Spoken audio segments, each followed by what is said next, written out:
حدیث نمبر 2982 حضرت اسامہ بن زید رضی اللہ تعالی عنہ سے مروی ہے، فرماتے ہیں میں عرفات سے سواری پر رسول اکرم صلی اللہ علیہ وسلم کے پیچھے تھا۔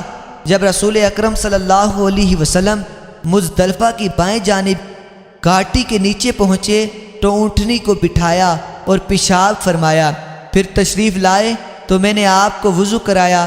آپ نے ہلکا سا وضو کیا، پھر میں نے عرض کیا یا رسول اللہ صلی اللہ علیہ وسلم نماز پڑھیں گے؟ فرمایا نماز آگے چل کے پڑھیں گے۔ بس رسول اکرم صلی اللہ علیہ وسلم سوار ہوئے حتیٰ کہ مزدلفہ تشریف لائے اور نماز پڑھی۔ پھر مزدلفہ کی صبح حضرت فضل بن عباس رضی اللہ تعالی عنہ سواری پر آپ کے پیچھے سوار ہوئے۔